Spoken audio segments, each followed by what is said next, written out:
आज हम पढ़ेंगे इलास्टिक पोटेंशियल एनर्जी। मान ले कोई वायर है, ये वायर बहुत सारे एटम से मिलकर के बना होगा, ऐसे ही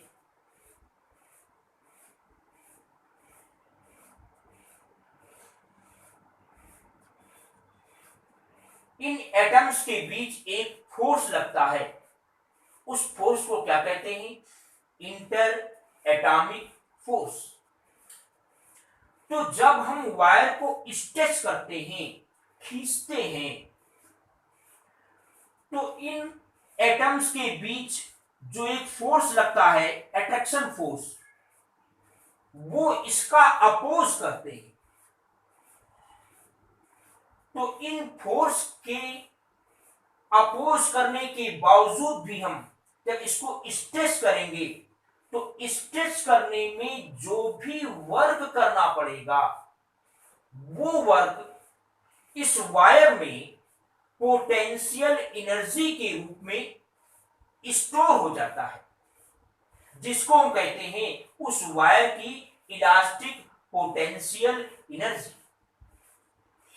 फिर से सुनिए, जब भी हम किसी वायर को स्ट्रेच करते हैं, तो स्ट्रेच करने में जो इंटर एटॉमिक फोर्सेस हैं, उनके अगेंस्ट वर्क करना पड़ता है, और वही वर्क उस वायर में पोटेंशियल एनर्जी के रूप में स्टोर हो जाता है, जिसे हम कहते हैं इलास्टिक पोटेंशियल एनर्जी।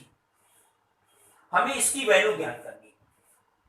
तो मान लो पहले कोई वायर है, नॉर्मल पोजीशन में है, तो मान लो इसका जो इंटरनल रेस्टोरिंग फोर्स है वो कितना है? 0। हमने इसको स्ट्रेच किया, स्ट्रेच करने से इसकी जो लेंथ है वो डेल्टा एल इंक्रीज हो गई। पहले इसकी लेंथ एल थी, इसका क्रॉस सेक्शन एरिया था ए। हमने जो फोर्स लगाया इसके लेंथ की डायरेक्शन में, तो इसकी जो लेंथ है वो डेल्टा एल इंक्रीज हो गई। तो जब डेल्टा एल इंक्रीज हो गई, तो उस कंडीशन में उस समय जो इंटरनल रेस्टोरिंग फोर्स है, अगर वो मान लो 0 से चेंज होकर के एफ हो गया। पहले कितना था? 0 था। जब इसकी लेंथ एल थी, हमने कोई फोर्स नहीं लगाया था, तो टोटल जो इसका इंटरनल फोर्स था वो कितना था? 0। जब हमने इसकी लेंथ में डेल्टा एल इंक्रीज किया, तो अब मान लें जो रेस्टोरिंग फोर्स है वो कितना हो गया? एफ हो गया। तो एवरेज फोर्स कितना होगा? 0 प्लस एफ बाई 2, अर्थात आएगा एफ बाई 2। ये हो गया average restoring force. Average force shortcut में एवरेज फोर्स लिख देते। जो एवरेज रेस्टोरिंग फोर्स है वो कितना हो गया? F by. अब इसकी लेंथ में हमने कितना इंक्रीज किया है? Delta L. तो डेल्टा एल इंक्रीज करने में वर्क निकालने कितना वर्क हुआ, क्योंकि वही वर्क इसमें पोटेंशियल एनर्जी के रूप में स्टोर होगा।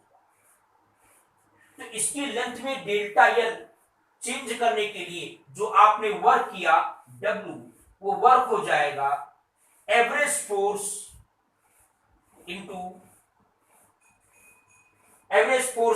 Increase in length. Increase in length कितना है? Delta L. Work equal to क्या होगा? Average force into increase in length. ये कितना आएगा? Half F delta L. Half F delta L. ये अब ये जो आपने वर्क किया है, यही वर्क उसमें पोटेंशियल एनर्जी के रूप में स्टोर होगा। इसलिए जो वायर की पोटेंशियल एनर्जी है, total potential energy U is equal to होगा W, ये आएगा हाफ एफ डेल्टा एफ। इतना। अब जरा देखें, इसमें हम क्या करें? हाफ एफ डेल्टा एल है, इसमें ए एल से मल्टीप्लाई कर दें, और ए एल से आप डिवाइड भी कर दें बैलेंस करने के लिए। देखिए ए एल से हमने मल्टीप्लाई भी किया, ए एल से हमने डिवाइड भी कर दिया। अब यहां देखिए रिजल्ट क्या मिलेगा, एफ बाई ए को क्या बोलते हैं, स्ट्रेस। एफ बाई ए क्या है, स्ट्रेस है। ये हो जाएगा stress, delta L by L क्या है, स्ट्रेन।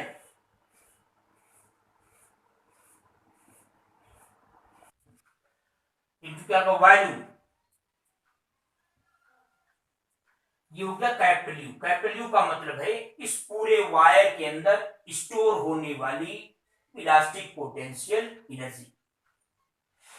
अब अगर हम ये निकालें कि इस वायर के पर यूनिट वॉल्यूम में कितनी पोटेंशियल एनर्जी स्टोर हुई है, पर यूनिट वॉल्यूम में, क्योंकि ये जो स्टोर हुआ है ये पूरे वायर में है, तो पर यूनिट वॉल्यूम में कितना होगा, तो क्या करेंगे, इसके वायर के वॉल्यूम से इसमें डिवाइड करते हैं। तो elastic potential energy per unit volume को हम स्मॉल यू से डिनोट करते हैं, तो small u is equal to होगा कैपिटल यू बाई वॉल्यूम। जब इसमें हम वॉल्यूम से डिवाइड करेंगे ये वॉल्यूम कट जाएगा, आएगा हाफ स्ट्रेस इंटू स्ट्रेन। एक फार्मूला ये हो गया।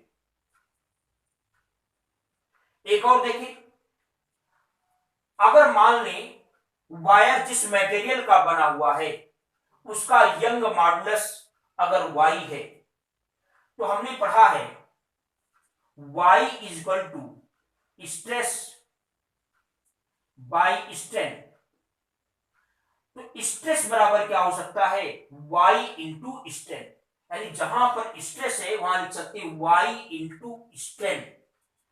तो ऐसा करने पर स्मॉल u इक्वल टू क्या आएगा, हाफ स्ट्रेस के स्थान पर हमको क्या रखना है, y इंटू स्ट्रेन, तो y इंटू स्ट्रेन। एक स्ट्रेन पहले से है तो होगा y इंटू स्ट्रेन का स्क्वायर। एक फार्मूला आपका ये हो गया, u equal to small u. Small u का मतलब elastic potential energy per unit volume, यह आएगा हाफ y इंटू स्ट्रेन का स्क्वायर। इसके बाद कह देंगे आप नेक्स्ट वीडियो में देखेंगे।